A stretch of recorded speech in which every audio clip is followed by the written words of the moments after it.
This is Geek Revolution Radio, a show for geeks by geeks. Hello and welcome to another edition of Geek Revolution Radio. I am your host, Ryan Bennett, and with me, as always, is Mr. William Hatton. Oh man, you have no idea how good it is to hear that. Like those, it's almost like you just pulled it off of like riding a bike. You just went right into it. It was like it was natural. I'm a little nervous. I haven't done this in a while. It was for me, it was a little like seeing the Star Wars flash on the screen and just. I don't know about you, Will. So this episode, we're going to talk about Star Wars Episode 7. It's going to be full of spoilers. If you haven't seen it, don't listen. If you haven't seen it, what's wrong with you? Yeah. We kind of talked before, during, and after we both saw the film, and it kind of reinvigorated us to want to do another episode. And actually, we're kind of thinking we're going to start doing a bunch of more episodes. So that's something to look forward to in 2016 coming up is more Geek Revolution Radio. We're going to kind of get the pirate ship sailing again. And I'm looking forward to it. I'm glad you reached out to me, Will, because I was literally thinking about shutting the whole thing down, website and everything, right before you text me, like that week. Yeah, like literally, like I would say for the last 6 months, I missed it. Like it was like, I missed that. I missed the good old days, the fun, talking about something. I feel like I have way too much to talk about and not enough people to talk about it with. Yeah. And so now I get to talk to everybody about it, because doing a podcast is pretty dang cool. Yeah. And our lives have changed, obviously. Ironically, neither of us live in Utah anymore, and we both live in Texas now. But we live what is it, about an 8-hour drive, 5 hours? Yeah, it's about 6 hours. It's not too bad. I live in Lubbock, you live in Austin, so yeah. We both have kids. He already had a kid, but I've got a kid, and that's always fun. And so we just kind of realized, hey, we don't do too much on the weekends anymore, so this might be a good time to start doing the show again. And we're probably going to do it in spurts. For those of you listening, we're probably going to do 5 shows or so and then take a couple weeks off. And we'll let you know before we go on a break, so you guys aren't just, wondering, hey, what happened to them? Where'd they go? If they're coming in or out. I don't know if you'll hear another one from us till January. Maybe not. But we're going to definitely hit the ground running in January with at least 5 straight episodes. It'll be a lot of fun for listeners. Yeah, I think it'll be something to look forward to. I think there's still a lot of geek out there. We've definitely got a lot to talk about. Yeah. It is still the era of geek, so I don't think we're missing out there. So Will, let's before we get into, I guess, too much into the Star Wars of it all, let's talk a little bit about before Star Wars. Obviously, me and you have been looking forward to this movie for the better part of 3 years. You can go back and listen to other episodes of this show and hear us talk about how excited we are. Oh yeah. And starting, what was it? Thanksgiving last year was kind of the first trailer drop. Yeah. Right? I remember it was either I found it or my wife found it. Like, oh my goodness, it's here. Let's watch it. And we were at her family's house and we're like, all right, stop what we're doing, let's watch it. And I think I watched it like 5 or 6 times on my phone. Got home, watched it on a bigger screen. I loved it. And I did too. And the whole gravity of the Falcon was in it doing its thing. There were TIE fighters, the whole gravity of it all was just like, I can't believe that we're living in a world where there's going to be more Star Wars movies.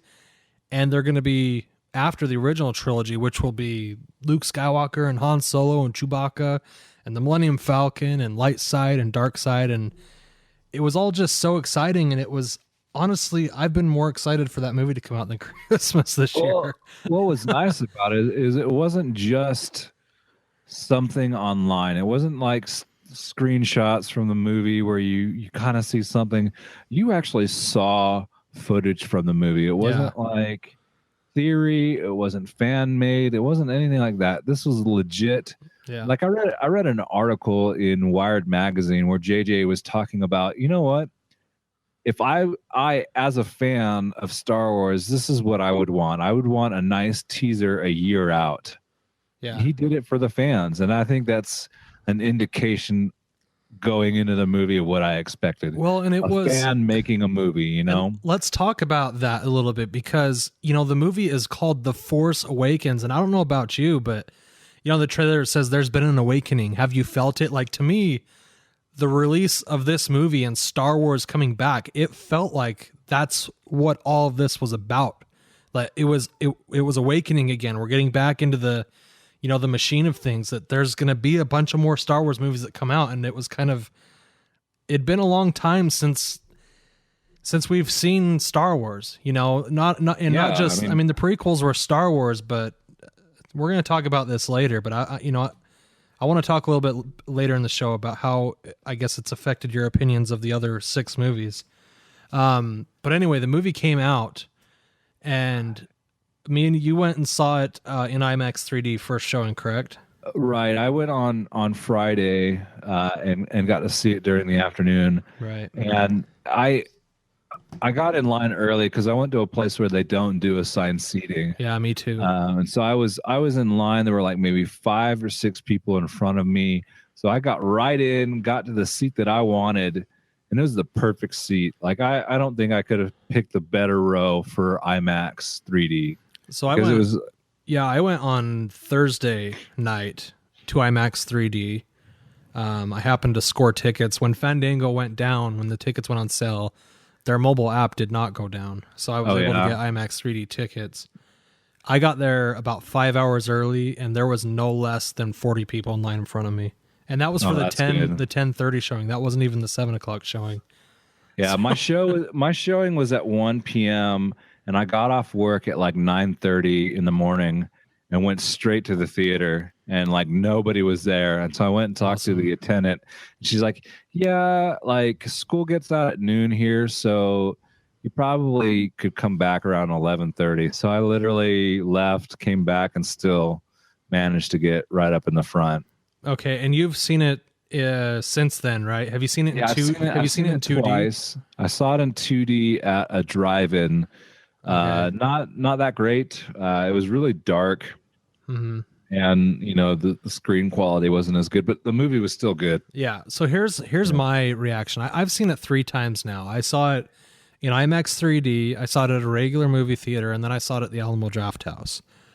When I saw it in the IMAX 3D, it was amazing, of course, but the movie was way, way, way better when I saw it in 2D. And then it was way better again when I saw it at the Alamo Drafthouse. This movie does not... The one thing it doesn't have is it does not have a good 3D conversion. They didn't shoot anything in 3D. I kind of felt like watching it in 3D wasn't that bad. Maybe I need to go watch it in a good quality 2D screening, but I didn't think it was that bad. I think we'll talk about it after you've seen it in a future episode after you, because I'm sure you're going to go see it again. When you see it in a regular 2D theater, then we can talk about it. Because for me, it was it was literally a huge difference. In just the way things felt. When I saw it in IMAX 3D, it didn't feel that much like a classic Star Wars film because it was hard to see the tactile part of the world. I don't like 3D just because you get that blurring sense when there's any fast motion.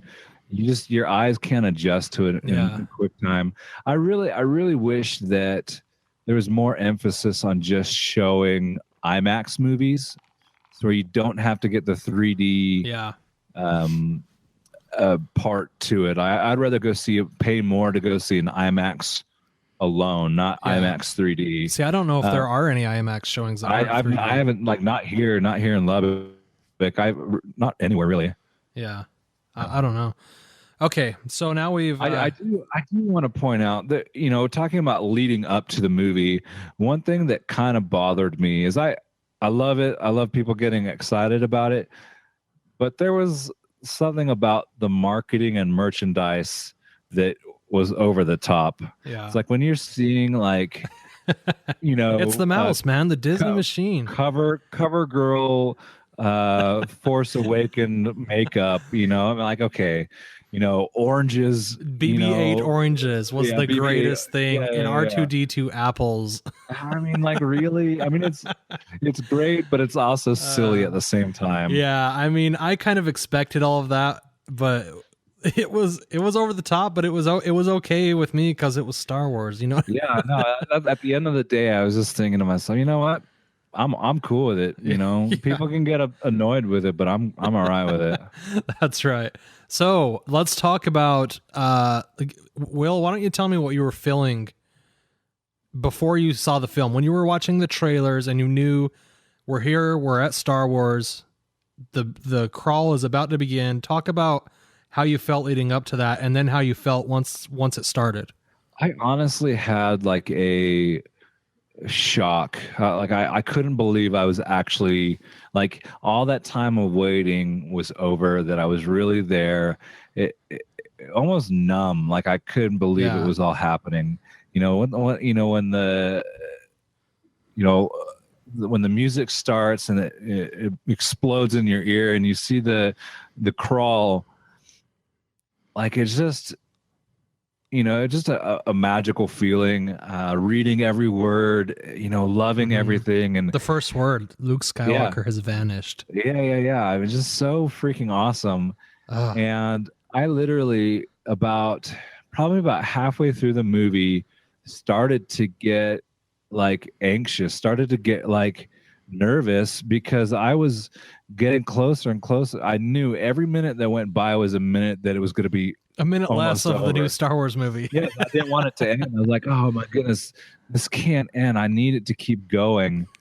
But, all good things come to an end, and then you just go see it again. So I went to dinner before I went and saw the movie with my wife. Was supposed to go with me, but she got sick the day of. Oh, no. So my mother-in-law went with me, which was fine because I went and saw it Thursday, Friday, and Saturday. So, I mean, that's it is what Sammy saw it on Friday and Saturday.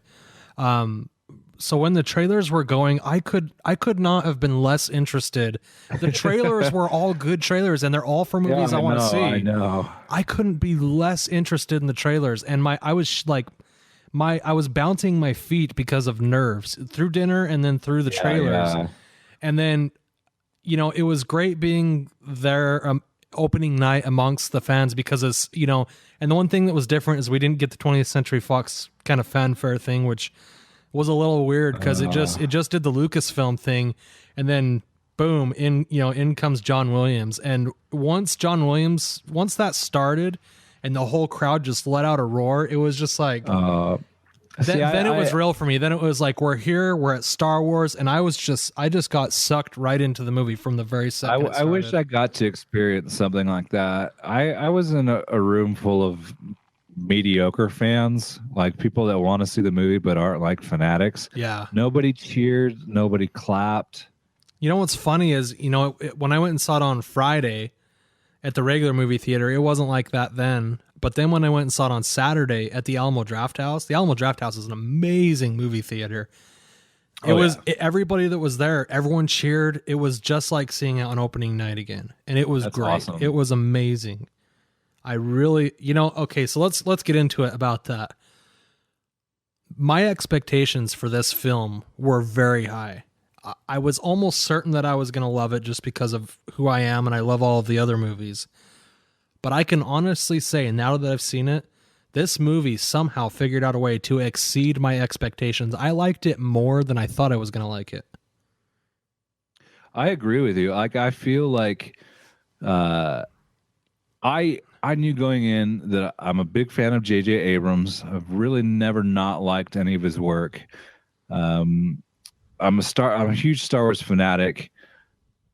I have a really high expectations for this, and I wasn't worried that I've seen other movies with high expectations and low outcome. You just feel like you've been punched in the stomach. Yeah. I knew that wasn't going to happen, and I left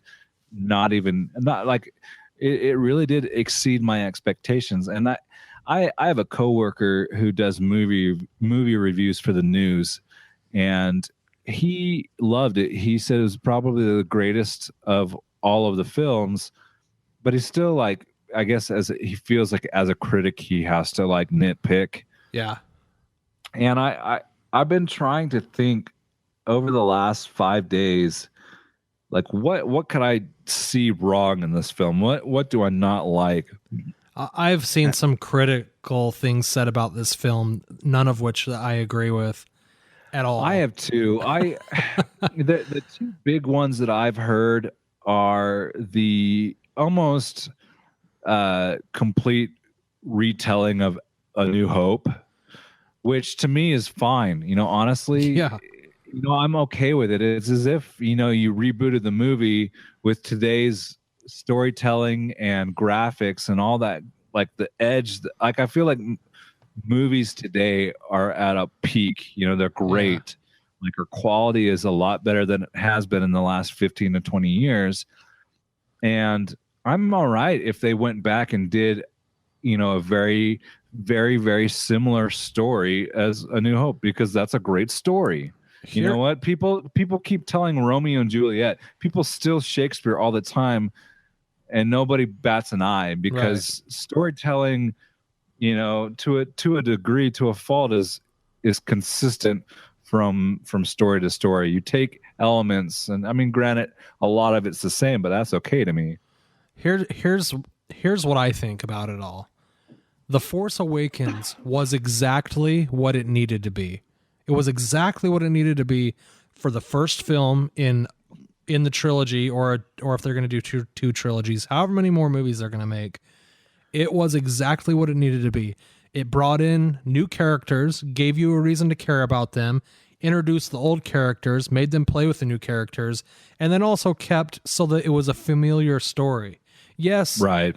Yes, I will agree that maybe it's a little bit like a mashup or a best of from the original three movies, because you got aspects of A New Hope, aspects of The Empire Strikes Back with Han dying, and then aspects of Return of the Jedi with Han taking down the shield on the planet, kind of thing. Maybe, sure, but I don't think that's something to be critical about. I think it's something to celebrate. Right. No, I recognized pretty early that it was very similar to A New Hope. Like, the movie starts out with the bad guys looking for plans. Yeah. They, they capture somebody of importance while a robot gets away with the plans. I started to see like very, the similarities, but I didn't have a problem with it.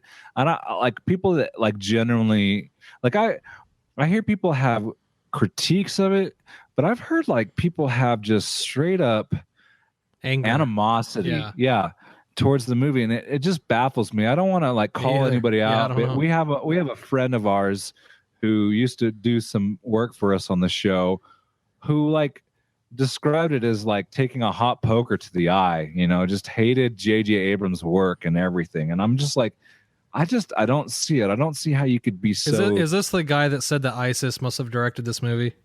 Yeah, something like that. Yeah, I could not, because I made sure to comment on his status. Be like, and he says, go and see it so you know what I'm talking about. I said, yes, go and see it so you can see how wrong he is about his assertion of this movie. Like, I'm just baffled by it. I'm like, how there were so many plot points in this movie that were different. There were so many things. There were so many subplots. There's so much going on in this movie. There's so much going on in this movie, as a matter of fact, that we have just as much to talk about for what's coming in the next movie than we did going into this movie. Right. It answered a bunch of questions, and then it asked a whole bunch more questions. Right. The other big critique that I've heard was Kylo Ren, his whole character. Like, I've heard people like say that they loved him with a mask. He was very menacing, very scary. The voice was great. It wasn't like I've heard people call Bane's voice kind of annoying in Dark Knight Rises, but it wasn't annoying. People loved it. But with the second he took off his mask, he just seemed like a whiny kid, just like somebody called him a pretty boy. So this is the whole thing with. To me, I didn't see it that way. This is the way I saw it. They're telling two stories right now. They're telling the story of Rey and her becoming a Jedi, and they're also telling the story of Ben Solo, Kylo Ren, and how somebody becomes a bad guy. It's really the first film, right? Other than maybe a little bit in the prequels with Anakin Skywalker, where they're showing the transition, how you become a bad guy. They're showing that journey into the dark side, where, you know, Darth Vader in the original trilogy is already there. Darth Maul already there. Anakin kind of had a transition, but even then, after he pledged himself to the dark side, we only got to see, you know, about an hour's in the film worth of him doing things to get him into the dark side, kind of thing. This is a good jumping point where we have The Force Awakens, and we have two opposite, because there needs to be balance of the Force, two people going exactly the opposite directions with everything. Well, I think you see in Kylo Ren this kind of duality in his head. Like, he's still fighting the good. He's like, still fighting Ben Solo is who he's fighting. Right. And here's the thing, you know, I didn't notice this until I saw it for the third time. But when he takes his mask off and he's talking to Rey in the little torture chamber, his acting is brilliant. Adam Driver, he is flip-flopping between Ben Solo and Kylo Ren. When he speaks as Kylo Ren with his mask off, he's more kind of even-keeled voice and a little bit of a deeper voice. When he's speaking as Ben Solo, he's more scared, anxious, fearful. And he flip-flops in that one scene back and forth between the two characters. And it is amazing. Next time you go and see it, think about it as he's doing it, because it is like, I'm watching it and I'm just like, this is mind-bending. How, like, I'm kind of, the first time I saw the movie, I didn't care for Kylo Ren with the mask off. I'll admit it. But by the second time I saw it, I was completely turned around. And then the third time I was like, wow, this guy, there's a lot more going on here than I originally caught on to the first time I saw it. Well, you know, you talked a little bit ago about like the blend of answering questions and bringing up whole new ones. Like, this Kylo Ren character gives me so much like substance, but also leaves me with so many questions. Yeah. And, you know, one thing that the Star Wars movies really haven't done are flashbacks. Like, they don't do flashbacks. They don't do jumps in time. It's always kind of a linear story. And so I really wonder how they're going to go about telling the next movie, where you've got, you know, how did we go from, like, I'm already wondering the gap between the two movies, between 6 and 7. I'm wondering how Luke, he's training these new Jedi, Ben Solo, and questionable others, possibly Ren. You know, those are questions that I have in my mind. Like, how does he get to that? And how does Kylo Ren, you know, or how does Ben get seduced by the dark side? Who seduces? Who seduces him? That's what okay, so I have a feeling that in episode 8 they're going to get into that. He's obviously very pissed off, and he's very pissed off specifically, I think, at Han Solo. Obviously, I mean, we're going to get into we're going to get into that in a minute. I don't want to get into that right quite yet, but I think there's a lot of backstory there where he's not just a fanboy of Darth Vader. There's more to it than that. So there had to have been something that happened, some betrayal that pushed him off this in this other direction. It can't just be, oh, he learned that his father was Darth Vader and then he just decided, I want to be like that guy. There had to have been, you know, because when he says to Rey, you know, you think of Han Solo as your father, he would have disappointed you. It's like he puts that little nugget there. Like, there's definitely a backstory there. And then let's get into it. That backstory, even when he makes the choice to kill Han Solo, his own father, that there's got to be a lot going on there. No, I mean, I don't think he had made a final decision till the very moment he did it. Like, I think he was teetering between giving in and going back to the good side. Because, like, I feel like that's what, like, when he started to hand over his lightsaber, I don't think it was like a power play or being kind of, you know, showing that I'm bigger than you. I'm going to pretend like I'm going to give it to you. I think he was literally, you know, I can't do this anymore. He was legitimately thinking about it. Fight it anymore. And I don't know, like, in the balancing act of it all, he, you know, like, the dark won over and he kills his father. That scene hits me right in the feels every single time I see it. Even just talking about it now, I'm getting Like I can feel my heart starting to pound yeah. harder. I honestly, when he put the mask down, I didn't think there was any way that this was going to happen in that movie. I thought, okay, maybe going into the movie, I was like, yeah, there's a possibility Han Solo could die. Not like that. That is something I never, ever would have guessed. Never. No, I anticipated it and I saw it coming. And the reason why is because I drew that connection that it was very similar to episode 4. I felt like Han Solo represented Obi-Wan Kenobi to Luke in the first film, where you've got this old man that's kind of guiding and helping along the story and helping the main character Rey in her development, but in the end dies. Obi-Wan Kenobi dies, and that's why I drew the conclusion that Han Solo was going to die, and that's when it was going to happen. When he saw Ben there in that kind of bridge, I was like, it's going to happen right now. See, I didn't think that. As soon as he put his helmet down, I was thinking, all right, I guess he's going to go and the movie's going to, the rest, he's going to join and it's going to be about his redemption and his travel back. I kind of thought, like in my mind, I was like, well, this is kind of a weak story point. And then they just blew my mind. Here's the reason specifically why I didn't see it coming. All of the Star Wars movies have always been about one thing: family. Yeah. Anakin Skywalker went to the dark side, joined the Emperor because he wanted to figure out a way to stop Padme from dying. He wanted to save her. Luke, once Vader found out who Luke Skywalker was, that it was his son, that brought him back from the dark side.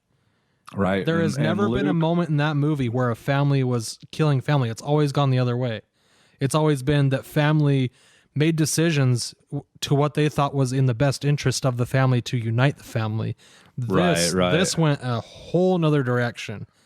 And honestly, this movie is, I've always been really into the villains, and I've always liked the villains, and, considered myself a little bit of a Sith.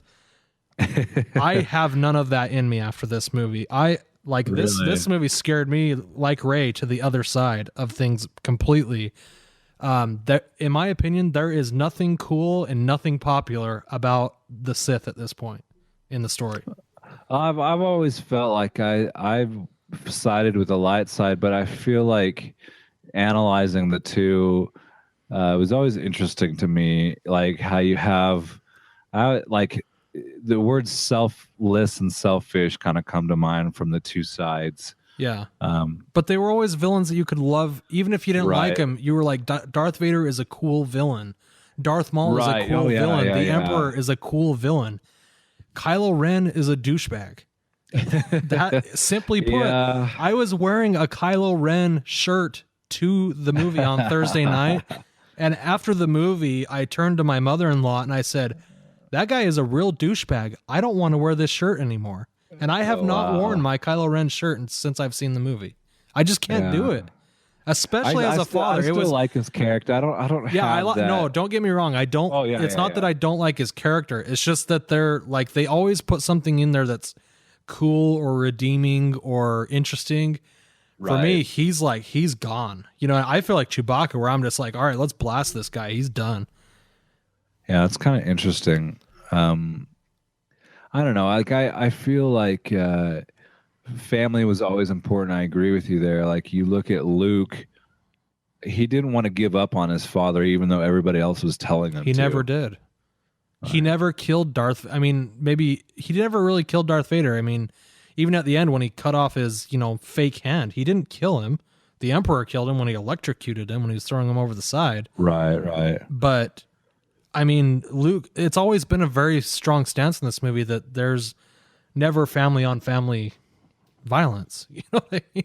Not even with, I mean, other than, I guess, Anakin choking Padme, which was very heartbreaking as well. Yeah, that was pretty intense. But this was a whole nother level, especially as a father. This was just like, I couldn't help but wonder, like, how do you get to that place? When you're Kylo Ren, even if you want to be a Sith Lord, how do you get to that place? It's where that's like you're gonna kill your own father. Like I can't even imagine doing that to my own father. I mean, it's like it's a deep-seated hatred, and I think it kind of brings up a question of when Luke is training the new Jedi after Episode 6. We don't know a whole lot from that period, but from the movie we gather enough to say that somebody seduces him.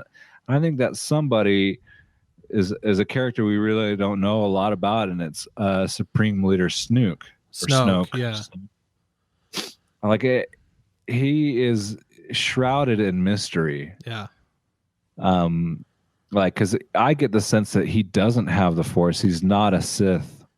I think he is because you think he is? Yeah, because there's multiple times in the movie where Ren asks for his guidance to help him do what is right according to Sith code. Yeah. And then at the end he says, "I think it's time he complete his training." I very much think that Snoke is the like bad Sith guy. I have a theory too that I think that he's Darth Plagueis. That is, I don't know a whole lot about the characters outside of the movies. Well, he's not out. This is not a character outside of the movies. He's name checked in, I believe it's Episode 3, when they're sitting in that room and they're watching the little show. Yeah, and he's talking about his master, essentially, Darth Plagueis the Wise. He says he found a way to stop the people around him from dying, but he couldn't save himself. When he fell asleep, his whoever was training underneath him, which was the Emperor, killed him in his sleep. Killed him, right. If we look at Supreme Leader Snoke, he's definitely battle damaged. There's no doubt about it. Yeah. And I can't help but wonder if he's figured out a way to kind of survive all those years without, or bring himself back, Voldemort type thing. I don't know. I don't know. I just have a feeling that he's the same person. Well, I kind of feel like he's overcompensating. Like maybe he's like a tiny little man in real life. He's got this projector because he's like this gigantic being. I'm like, how can that be? And I'm thinking, oh, it's a projection. Maybe he's like it would be kind of comical in my mind if he's just this little man. Like, oh, I have little man syndrome. I need to be projected as being big. I'm a big dude. I'm a big deal. So let's I'm a big deal. Let's talk a little bit more about that scene where Kylo decides he's gonna kill his father. I thought it was so beautifully shot, where the darkness kind of sets in from the sun being absorbed, and then they didn't show it like him swing it. He just lit it up, and you saw it go right through Han's heart and out the back side of him. And Han reaches up and touches his face, and then falls into oblivion. It was so beautifully shot, and it's just, I can't imagine it was a great way. If the character was going to go, it was a really meaningful way for Han Solo to go. And they definitely did him justice as a character. It definitely led me to wonder if there's any redemption for Kylo Ren. Like, does he take his father's embrace at the very end and feel like he needs to, I agree with you, like in the end, but like it left me wondering. I mean, obviously his father, in all the gestures that he can do, is, in his last moments, he touches his son's face. I mean, that's like almost like I forgive you kind of a gesture. It was so tender, and it was so sweet. And, he may have gone out there knowing that this was going to happen. Yeah. You know what I mean? That he was at least going to try. Leia asked him, bring our son back. And that really was there were only two ways that was going to go. He was going to come back with him, or he was going to die. And he was still willing to go stand out on that bridge. Right. And I can totally see, as a father, why he went out there. I would have absolutely done the exact same thing. Yeah, I completely get it. And like, you get this sense that after Kylo Ren does what he does with Luke and all that, in that period where we don't know a whole lot about, obviously Han Solo goes into this kind of voyage, or he kind of goes out, like just gives up almost. Well, he goes back to his old ways. To life, right? it's just interesting to me, how much hurt like something like that brings with it. Well, yeah, it was enough to I got the sense that it ended the marriage between him and Leia, that it was so hurtful that they couldn't even be around each other. And you hear couples talk about that sometimes with the loss of a child, that right. the marriage just doesn't work because they can't look at each other, and they just don't, because that's all they think about. They almost have to move on in their lives just for the distraction part of it. Yeah. I mean, it's just sad. You look at that kind of thing, and it's heart wrenching. It's so sad. It was a bravo to J.J. Abrams and Larry Kasdan for doing it, though. I mean, yeah, I didn't see it coming. I'm glad that they kept so many things hidden in this movie, because if you'd have known that going into the movie, it would have ruined the entire movie. If you'd have known Kylo Ren that is Ben Solo and is going to kill Han, you would be like, why go see it? Yeah. It would ruin everything. My boss literally, before he went in, he was like, I deleted my Facebook app. I didn't want to go into Facebook. I went social media dark too about 2 days before. I went very dark, and he mistakenly went on Facebook and was looking at something that he thought wasn't anything Star Wars. He was like some GIF, and he was like looking at it, and at the end of the GIF, it flashes Han Solo dies at the end. Yeah, I've heard a lot of reports of that kind of stuff, and I just can't. I can't believe the worst. Why would you take that from somebody else? You know what I mean? Goodness. I don't understand that. A story that hits close to home. My brother went and saw the movie, and my mom, that's been on this show, between when she went and saw it, I think on Saturday, and she did something, or he thought she did something, and that made him mad, and he texted her exactly what I just said. He texted my mom before she saw it that Kylo Ren is Ben Solo and he kills Han Solo, and ruined the entire movie for my mom. Oh, jeez. Like, I've honestly got a beef with my brother now, because I can't believe that you would do something like that. Especially, I mean, my mom is as big a Star Wars fan as any of us. You can hear it on other episodes of this show. You know what I mean? And she was not able to experience it the way that we did. Coming out of left field. I mean, even if you knew, walking on the bridge, that was the way it's going to go, you didn't know that scene was going to be in the movie at all until that moment. Right. It's definitely spoiled. I didn't know that Kylo Ren was Ben Solo. I had no idea. Yeah, I didn't know that one. That one came out of nowhere to me. Yeah, and I'm glad they hit that early on in the film too, because it kind of was like. Then when you saw everything, you were just like, "Holy cow! Like, what is going on here?" Like, I did like that connection. I didn't draw it immediately, but it was pretty dang cool. Yeah, I want to talk about going back to that scene.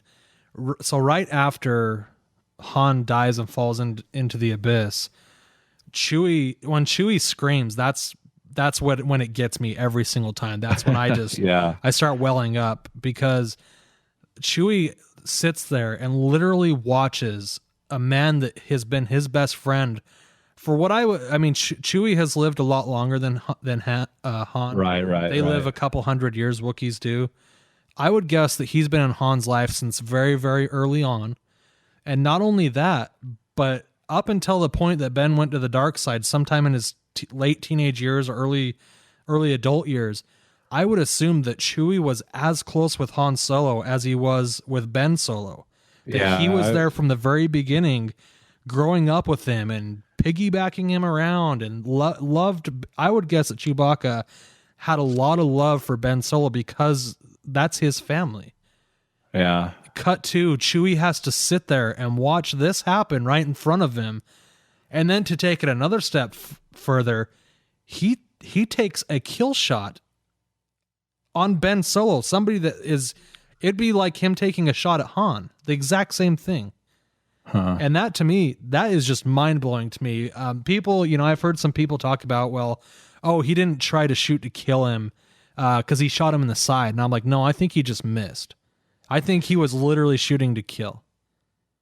Well, and you think about, they kept referencing the power of that crossbow rifle or whatever. Yeah. Like Han kept going, oh, I like this. And I liked all those references, but I think there's something like I haven't really drawn any conclusions to it until now. You're pointing it out that he shot him with that, but the thing is that thing has a lot of power. There's no stun. You can't set that phaser to stun. I mean, right, and he hits him with it, even if it's in the side. You'd think that would knock him back, knock him down, knock him off of that bridge. Yeah. I mean, I think it goes to say that Kylo Ren still has some power. Power, yeah. I mean, he couldn't stop the shot, but he didn't fly backwards like some of the stormtroopers did. He actually fell forwards, ironically. But I mean, nobody on the internet, I'm in a Facebook group that's like a group for people that have seen the movie, just because I needed to go somewhere and talk about it. You need to go talk about it. Because I didn't know that when we were going to do this episode, I just needed to talk about it with somebody. Some kind of people that are on the same level that I am. I don't know if my wife gets tired of talking. She actually really, by the way, really loved the new movie, but we'll get into why later. My wife, yeah. Nobody is really talking about this whole Chewie thing. Like, where does Chewbacca go from here? Like, how does he have any sense of purpose in life? Han is dead, and the other family that he had left, kind of broke. Obviously, he went with Han after Leia split, but he's still very close to Leia when they hug in the film. It's definitely a thing where he probably is almost like the kid. It's almost like he fired on his own brother in a way. And then that's the other part. Is like how he's so I guess full of anger from what happened that he tried to kill him. And then it's like, okay, when we get outside of that scene and we get back to we get back to home or wherever he's going, like how does he move on in life? How does he do anything in life? Well, I do think it's interesting that immediately after it happens, he doesn't like ball up. He doesn't like lose sight of the importance of what the mission is. He goes and helps Rey in her time of need. Yeah. And you see like he goes with her to find Skywalker. To find Skywalker. And so I think she is going to take the place of Han in a sense. I think that he's going to continue his relationship with somebody through her, and he's going to be able to develop that connection with her. Yeah. I kind of agree with that, and by the way, I mean, it was right. You're talking about right. He was very angry right after it happened, and he wasn't messing around. Like he headshotted so many stormtroopers on his way out. It was just blam, blam, blam on his. Get out of my way! Like, get out of Chewie's way. You're gonna get your limbs torn off by a Wookiee. You gotta watch it. Speaking of Rey, like how awesome is her character, man? She's so good. Oh my gosh! Off the bat, adorable, fun-loving, enjoyable. Badass, just all around cool. The best thing they did in this movie was that they made you think the entire time that Finn was the Jedi. That was the best thing they did. That brings up a really important question. Is he a Jedi? I don't know. If he wants to be, maybe.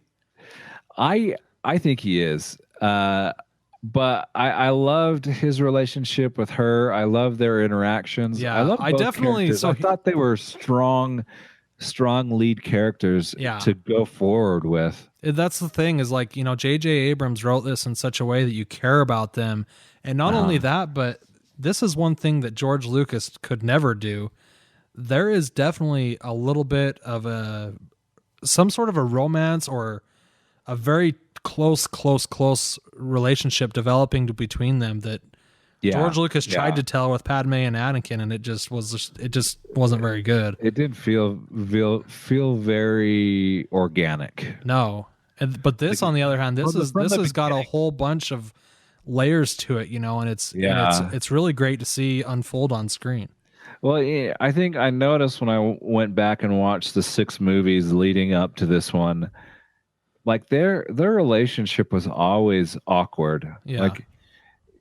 She only decided right before she was going to die that she even liked him. And then all of a sudden she's like, oh, and by the way, I love you. I'm just like, what is all this? Where does this come from?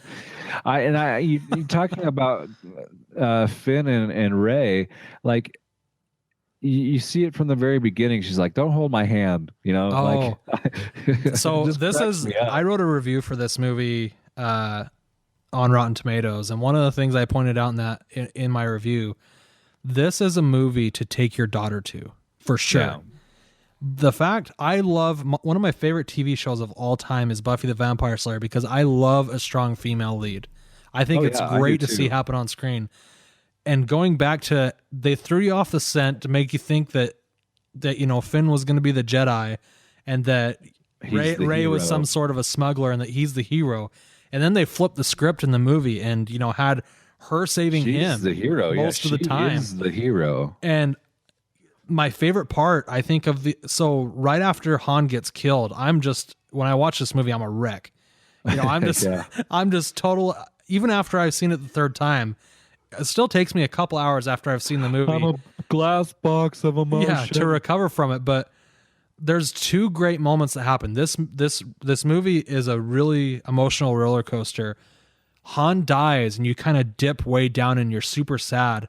And then they go outside, and the battle ensues kind of between them, and Finn gets basically his butt kicked by Kylo, and then the lightsaber, it flies past Kylo's face and into her hand, and she powers it on. That's powerful. That moment then takes me to then I'm like I've got tears of happiness, all within 3-4 minutes in the movie. It takes you from kind of the depths of despair to this heightened it really does. You feel just that low, just that sadness of Han Solo dying, and all of a sudden, an emotional roller coaster, exactly like boom, you're saying. Right back up to the top. And oh my goodness, I'm so excited. She's gonna kick his butt, Yeah, and she does. As an untrained, novice is so strong in the Force that she just kicks his butt. That, to me, that moment when she catches the lightsaber and powers it up, and then the fight's on. That, to me, is the exact embodiment of what Star Wars is. That very moment, that is Star Wars. That is something that you got kind of a little taste of in the prequels. You got a lot of it in the original trilogy, but in this movie, J.J. Abrams is just you can tell he's such a fan of this movie because he made this movie exactly what it needed to be with that exact moment. Yeah. And the fight that ensues after that is just... It's so amazing because you're this girl that has been such a strong female the whole movie. She's saved Finn who knows how many times at this point. Right. Then she's fearless. She's like, I don't care. She calls him a monster, and then, they're going at it kind of thing. And also the implications where you're thinking oh my gosh, the lightsaber was called to her. It's a blue lightsaber, which is the, color of Jedi. They start fighting, and she's kind of gets beat back to the ledge. And then, he says, I can teach you. Come and learn the ways of the dark side. And then she's just like, oh, yeah, the Force. And then you see it in her eyes. And it's just this whole switching moment. And then John Williams does his thing, kicks magical. In. And I every time I watch it, I'm just like, this is the most amazing thing ever. It's so good. Interesting to me that it's she didn't know what that word was until he said, I can teach you of the ways of the Force. And she's like, oh, the Force. Oh, the Force. Oh, yeah. Force. Oh, I get it. And then she summons the Force and just whips his trash. Just puts him down. And I can't help but wonder, towards the end of their fight, how the little chasm opens up and separates them. Yeah, I can't help but wonder if that was the Force separating them from each other, because it would have been hard for her to have to kill him. Right. It wouldn't have been good for her, and also it would have made it so that the light side and dark side was unbalanced again. Basically, by that happening, now you've got a Jedi and you've got a Sith. The Force is in perfect balance again, with two people that are going on two totally different paths. Yeah, they definitely are, and I'm really excited to see where the movies go, with their relationship, with their, versus each other, essentially. Yeah. One thing we haven't talked about. Well, before we get off that, I think the reason, I would suspect that the reason that my wife liked that movie so much is because what they did with Rey.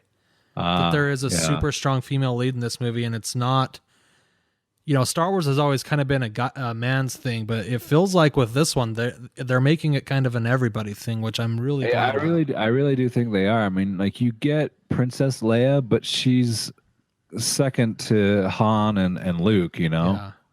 Whereas I feel like this movie, Rey is at the top.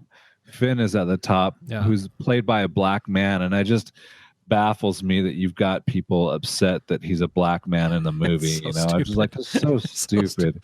Like, welcome to the 21st century. We have people of all color represented. I mean, like, well, here's the thing. You've got a daughter and I've got a daughter. Your daughter's older than mine. Mine's only like, a little over a year now. I can't wait for my daughter to get old enough to comprehend what is happening in this movie and to look to a character like Rey as like a role model in her life. Finally, somebody comes around that is an actually really good female role model.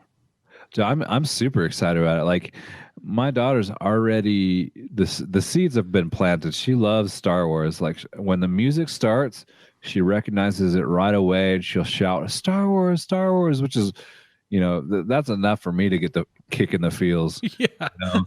But she she knows R2D2. Like, I literally bought her an R2D2 toy for Christmas for the sole purpose of having her open it on Christmas morning and having her shout out R2D2, Yeah. Like, this is the little things that I'm excited about. Yeah. But I think you're right. Like, the fact that this character is something that is a positive role for women, it excites me as a father to know that, my daughter's going to grow up loving baseball and Star Wars, and I'm pretty excited about that. Yeah, and hats off. I think Kathleen Kennedy probably had a lot to do with this. Hats off to everybody, whoever was a part of that decision. Hats off to them. I think they've done a really good service to humans in general. And it made the movie way better, in my opinion, than if she would have been a man. Right. I loved it. Let's talk about her too. Who do you theorize, Will? Who is she? Who does she? Is she Skywalker? Is she Han and Leia? That's the problem. I've been thinking about it for a little while. I think she's a person of importance, or of like story wise, like she has some special connection, because you look at, she's put on this planet where there's a guy that we don't know anything about that's also on the planet that dies at the beginning. What's his name? Max von Sydow played. Right. His name is Lor San Tekka. I think we're going to get his backstory in Rogue One, honestly. We'll see, but you might, yeah. And I think you don't get a whole lot of information about him, but like on the Star Wars .com, it basically says that he's kind of like a guy that's been a part of the rebellion and this new resistance. He's also obviously a close ally to Luke. He finds that piece of information. I at first I thought it was given to him. Does he find it, or Luke. is it given to him? He finds it. He tells Poe that he found it. And so it's not like something that was given to him. I think he finds it. So it'd be interesting to find out like how he finds it. But it's to me that in right there tells you something about Rey, though. The fact that they're left on the exact same planet that she was left on is Luke Skywalker's location. Which and the Star Wars movies are all about family and all about the Skywalkers and about those types of coincidences. Yeah. If she's not, now some people have said she's Han and Leia's kid. There's no way that she's Han and Leia's kid. Well, Han would have recognized her, first of all. Well, and that's the thing about like when you're like, she's like 4 when you see her left on the planet. So I thought she was like, more like 8 or 9. I mean, she doesn't look that really different, young. though. She was really young when she was left on the planet. So she's only like 18 now, though. And don't you think that Han, would have said, "Oh, this girl came off of Jakku. I have a daughter on Jakku." Right. And so it would have come up at some point, That's the same reasoning makes me believe that she is not Luke's daughter either, because Han is going to totally know what his niece looks like. He may not. We don't know when everything went down with Kylo. I mean, he may not. Here's another theory. Here's another theory that I think, I don't know how, but I think she might be a Kenobi. I saw you write that in the notes, and I don't know. Like, it'd be if you kind of different. If you watch the cartoon The Clone Wars, which is part it is canon with Right, all of right. this. There is a part in there where Obi-Wan Kenobi kind of gets this love interest in the movie, right? So it's not past him, especially when he's spending all that time on Tatooine, for that to have happened. Now, obviously, she's not the right age to be directly she's not like his daughter. Grandchild, though, yes. She could be his that's grandchild. totally plausible. And there could really be more interesting. backstory with who Luke was training and who was training with him. Well, maybe there was a Kenobi in there somewhere. Well, I don't know. I think you get the sense that after episode 6 that Luke is going to have to do some serious training from the deceased, the Jedi that have deceased. I mean, like they reference it so many times in the 6th movie, that, Yoda has learned how to do it. He's taught Obi-Wan Kenobi how to do it. What's his name from the first movie? Well, they talked about in episode 3 that Qui-Gon Jinn was going to be training Obi-Wan. Right, exactly. 3 and 4. And so I think those kind of things, Luke has gone off and has gotten training, and I think that plays an importance in the story. I mean, you don't get it at all in episode 7. That's okay. Yeah, but it's implied a little bit. Right. I would say though that with her, she could very well be Luke's kid, because it would make sense that Luke, when things went down with Kylo, if he had a daughter, and the only other relation she had was a cousin, and the cousin went to the dark side, it would make sense that, like he was hidden as a kid, that he would hide her. His father that was my thought behind it. They hid him. Why wouldn't he hide her? And he obviously left a clue on that planet of, hey, here's how to get back to me. I get the sense that Kylo Ren killed all the other training Jedi, and she might have been the one that got away or something like that.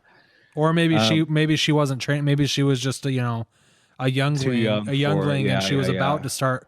Obviously, if she would have learned the Force, she wouldn't have never heard of it. Right. She'd obviously been like, I didn't, Han had to tell her that it was true, the light side and the dark side, that it was a real thing. You know what I mean? So obviously, and she was old enough when she was left on that planet that if she had received training, she would have known. What's interesting to me is we're talking about, like, is Luke her father? I'm really kind of interested to figure out who the mother is. Yeah, that too. Yeah.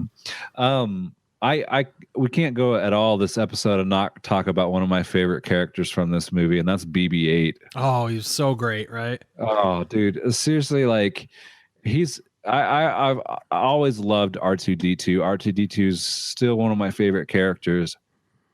And I feel like BB-8 does a good homage or tribute to R2-D2 in this movie. He feels like an extension of R2-D2 that's more mobile. Right. He can move around a little bit more. Yeah. I love, and this goes back to the movie as a whole. I feel like it is definitely gritty. It's definitely intense. It's definitely emotional. I wanted to. This movie. This was a hard PG-13. Yeah. Like this is by far the most violent Star Wars movie that there is. I thought it was also really good at blending the humorous moments throughout the film. Like even Kylo Ren, I thought was funny at times. Yeah. Like his awkwardness. But like that scene when Finn is trying to convince BB-8 to tell her, and he gives him the thumbs up, and BB-8 sticks out that lighter. I'm like, that was just killed it for me. I was like, I laughed every single time I saw it. It's so great. Yeah, I think that everybody fell in love with BB-8 in the same way that our generation fell in love with R2-D2. Yeah, I think BB-8's kind of the R2-D2 for the newer generation. Which I like. I think it's great. And the best thing about BB-8 is that he's a practical effect. BB-8 is a real robot in real life. You can buy one, a miniature version of him. Yeah, I love that fact that that's the thing I love about this movie. And you go back, and I've heard some really, really harsh critiques of the prequels. I don't buy into them. I don't think they're as good as the original trilogy. I love them still, but yeah. one of the main critiques I've heard is that it just doesn't feel like it was touched by human hands. Like it's all CGI. It's too much all CGI. digital. The prequels are way too much It doesn't CGI. blend well with the original series. And so when I go back and I watch episode 7, the thing that I love about it is I feel like it has that human connection again. Yeah. Like you have an actual BB-8. It feels like a real place. It feels like the thing about the prequels is those places, none of them felt real because they were all green screen. These places are real places. They're physical. They're there. They're practical effects. These are real places, and I think that was a great way for JJ to go in this film, because I think it meant a lot to me as a fan that he did it, because it really did play out and screen the way that he thought it would. I really liked that part of it. So we currently at time of recording, it's December 21st. The movie worldwide has reached 610 million. That's almost as much as Man of Steel in its entire run. Yeah. In domestic gross in just 5 days is 288 million. Yeah. I mean, that's just shock and awe to me. I read a thing today that said on Monday that it posted the highest numbers for a Monday. Yeah, for a Monday. I think it did $40.1 million. The next closest one was Spider-Man 2 at like 28 million. Like it was almost half as much, you know. It had a tremendous, just brilliant 3-day weekend, just killing it. And I mean, I can read through the list of records that it's already broken, but the reality is this movie is just it's gonna do well this weekend, Christmas weekend. Yeah, it's gonna do well beyond Christmas, I think. Well, let's not forget that this. So they were making a big deal about, is it gonna beat Jurassic World? You know, is it gonna beat it? Is it gonna beat it? It did beat Jurassic World, and here's the caveat to that: it beat Jurassic World, and it has not been released in China yet. Jurassic World was posting their numbers with China included because it came out in China at the same time. Star Wars is not coming out in China until January 4th, January 6th, something like that. Once this comes out in China, if you take those and you add them to the opening weekend and you look at worldwide, what did it do on opening weekend?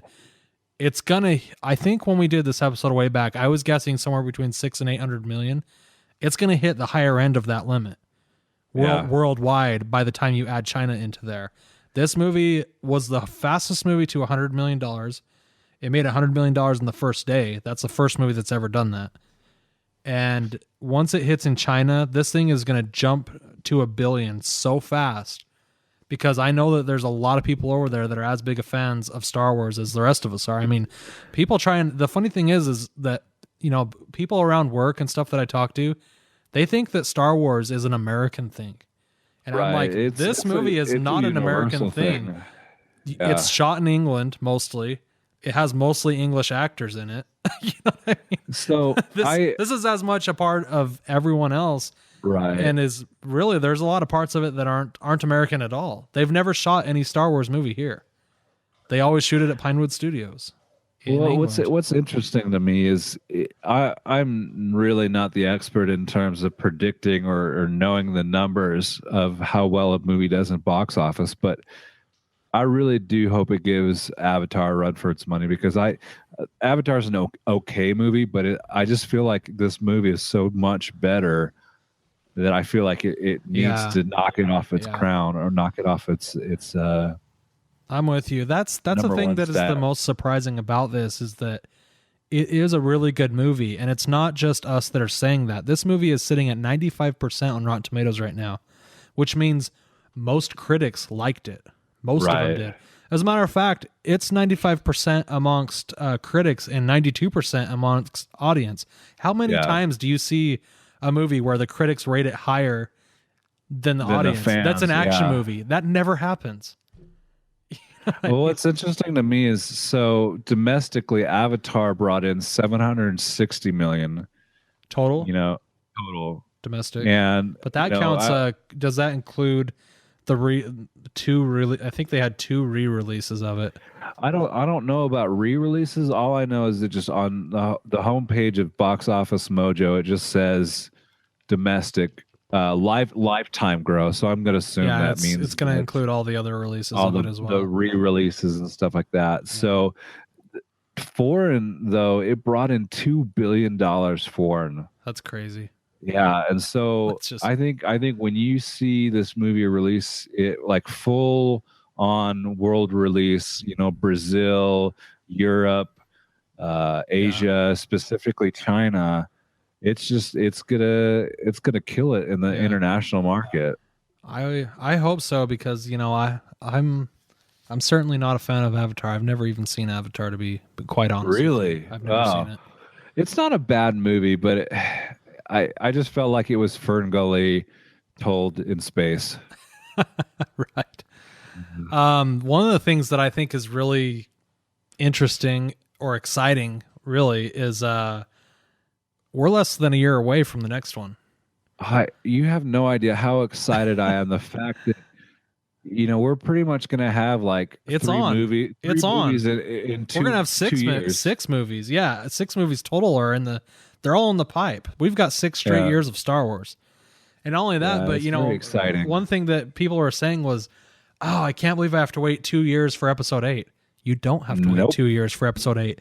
It's coming out in May of 2017, not December. You're going to get Rogue One next December, probably right around the same time. Then 5 months after that, you're going to get episode 8. It's going to be great.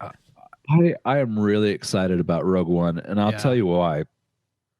To me, it sounds like a Star Wars style movie that is kind of a spy kind of heist type movie. Mm-hmm. And I love heist movies. I love spy movies. And this is going to be a movie like that told in the Star Wars universe. With X-Wings. Yeah. Or it could be better. Yeah. And maybe Jedis. Yeah. We don't know. And these guys are going and getting the plans of the Death Star, and it's their story of how they do it. I mean, just freaking awesome. Our first non-Skywalker Star Wars story. Yeah. It's going to be great. So let's just, before we wrap up the show, we got Rogue One coming out in a year, and then episode 2 or 8, sorry. And then what's the next one? Han Solo. Yeah. Story? So I've heard a couple theories. I've heard that it's a young Han Solo and Boba Fett movie, and I've also heard that they are writing a script for a young Han Solo movie and a standalone Boba Fett movie, and they're going to make whichever one has the best script. I've heard those two different things. So that's kind of interesting. Yeah, we'll find out one way or the other within the year. It would be interesting, sure. Honestly.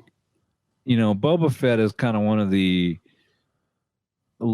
people love him, but he's also kind of a minor character. He needs his own movie, though.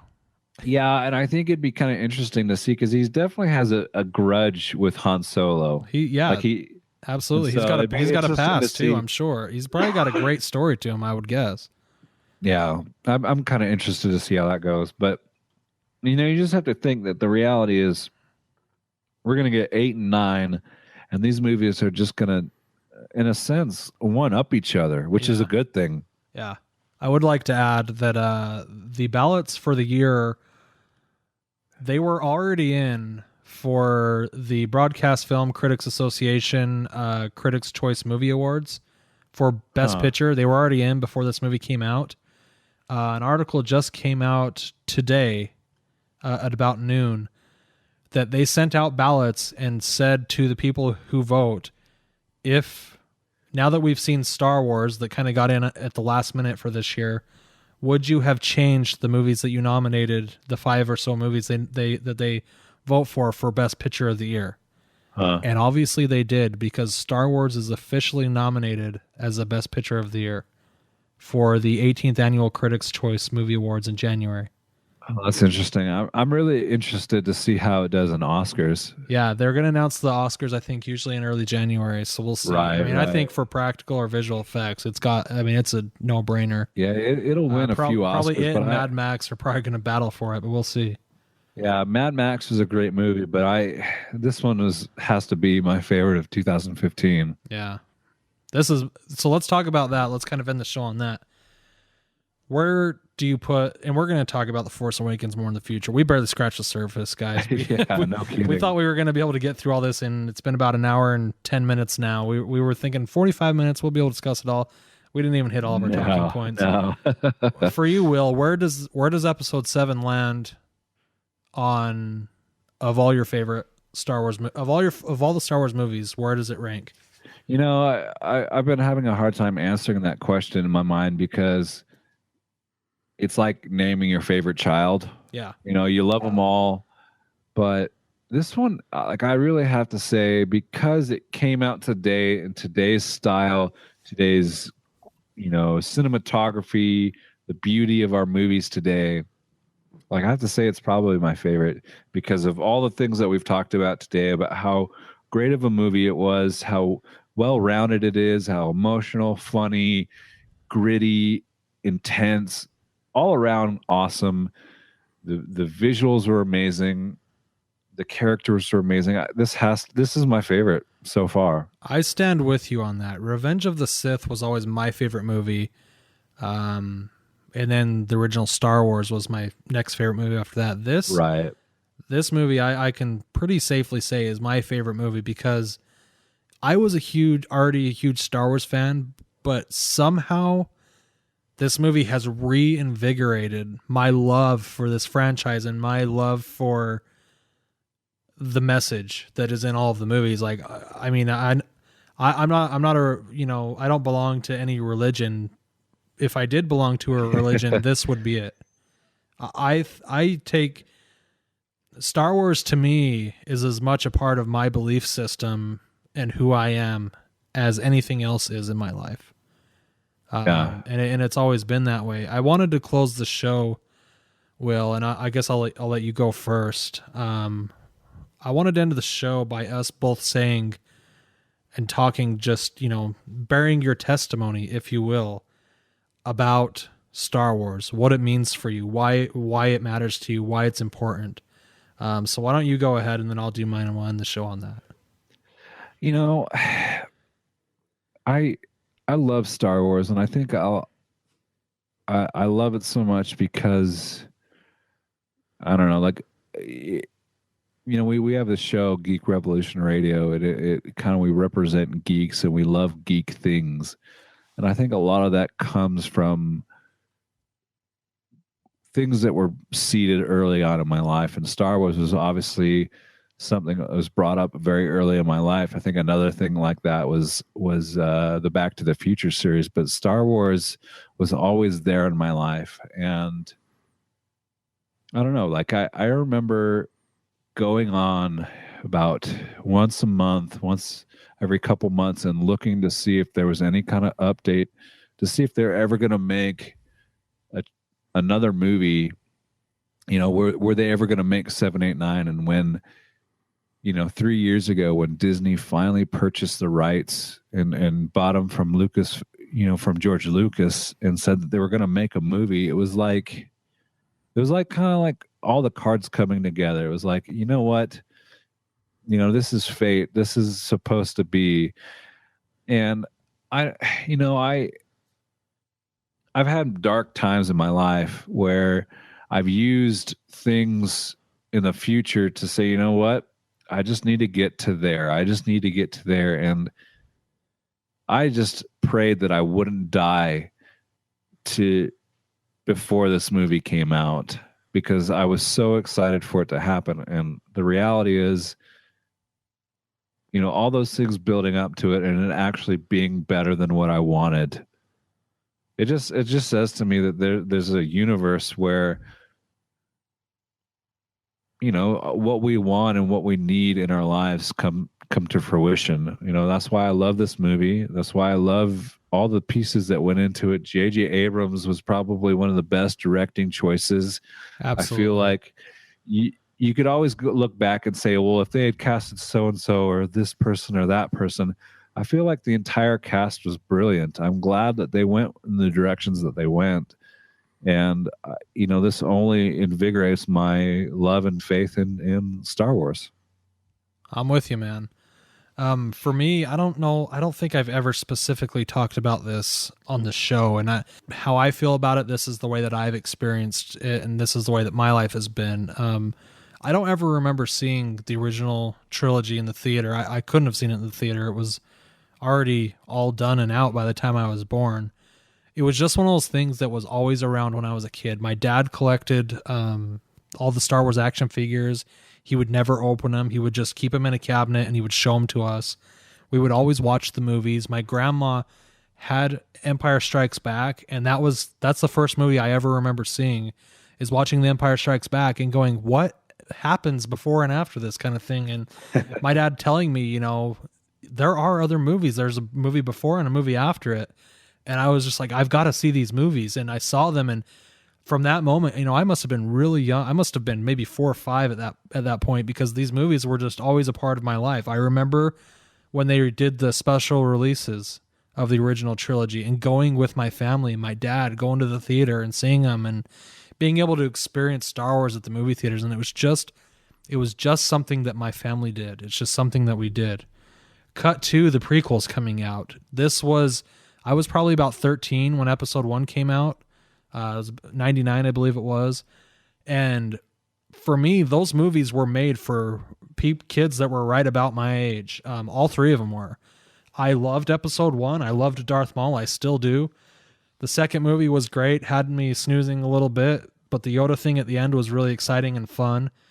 And then there was a point in my life where there was a series of events, and maybe it's just part of growing up, but there comes a point in your life where you've got to start making choices for yourself. And there came a point where I wanted to stand on my own, and I wanted to have other beliefs. And then that was coupled with, I dated one girl all through high school, and it didn't work out right after high school, and it ended really, really badly. And Revenge of the Sith came out at the exact same time.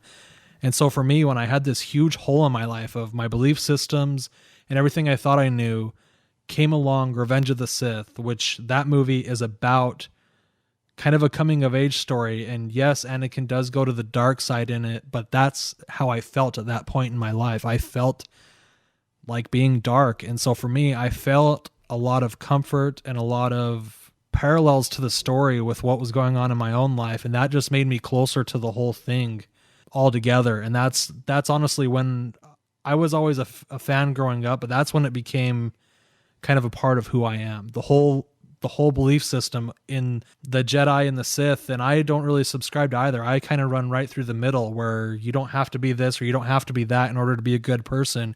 You can just be a good person, kind of thing. And this new movie, I was stoked. I was super excited for it. I couldn't wait for it to come out. And this movie, again, was made, it feels like it was made for me because of the things. I just became a father. The things that happen in it are, I feel like, are a little bit of cautionary tales, and have maybe had me think about things that I wouldn't have thought about otherwise as I'm raising my daughter. And that, I guess, is really why I love these movies, is because they have such a good way of explaining life in general, and not everything, like you said, Will, not everything that happens to us in our life is all good stuff. There's plenty of bad things that happen, and there's, we make mistakes.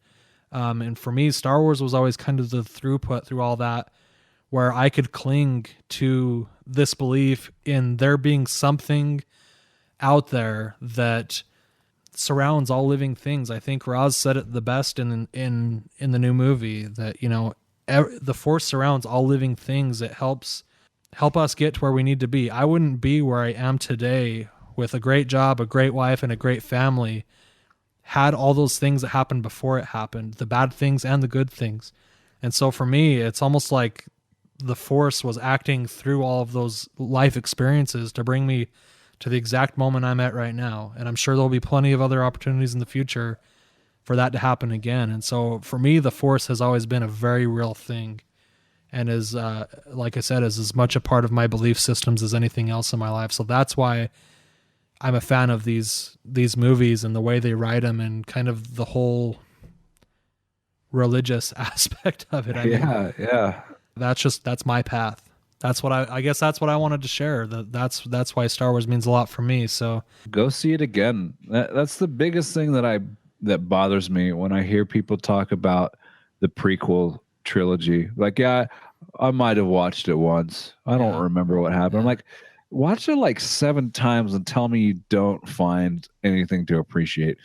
And I'm going to tell you right now, if you go watch The Force Awakens, you see it 3 or 4 times, I guarantee you'll find something that you love in it each time. Yeah. I every time I've seen it, I've found something new I didn't notice before.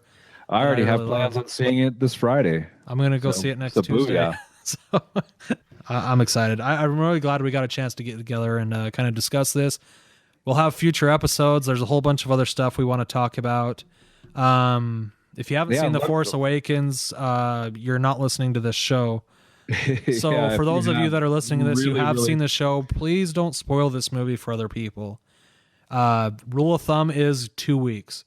If by January 1st, somebody hasn't seen the movie, it's kind of on them at that point. But you got to give people time to go see this movie. Don't do what my brother did and ruin the experience for somebody. But after that, it's kind of, at some point we're going to have to start talking about everything. Oh yeah. No. At some point I want to see the interview with J.J. Abrams and hear why he did what he did kind of thing, why they decided to go this way kind of thing. So, but yeah, I really think that as a Star Wars community, we've done a really, really good job of not spoiling the movie for other people. I mean, yeah, you hear stories about, people doing that, but for the most part, this movie has stayed completely under wraps, and it made it that much better because of that. So I just want to say thanks for everybody that's tuning into this. Thank you for listening to our show. If you have any feedback, we're on Facebook at facebook.com/Geek Revolution Radio. There's going to be lots of stuff coming in the future. Anything else I missed, Will? No, just let us know what you think of the episode. Let us give us feedback. Let us know what you thought we got right, got wrong. I always like hearing what Star Wars means to other people. So if you feel like bearing your testimony about the Force, go ahead and leave us a message on Facebook or reach out to us somehow, and we'd be happy to geek out with you. Definitely, definitely. For Geek Revolution Radio, I'm Ryan. I'm Will. Live long and prosper, and may the Force be with you always. GeekRevolutionRadio.com.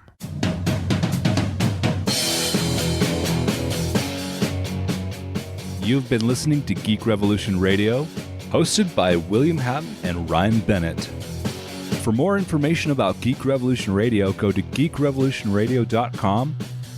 Feel free to interact with the show at facebook.com/geekrevolutionradio. The intro song is called What You Want.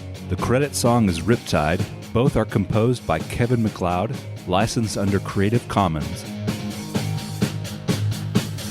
The views and opinions expressed on Geek Revolution Radio are those of the panelists and do not necessarily reflect the views or opinions of our sponsors. Thank you for listening.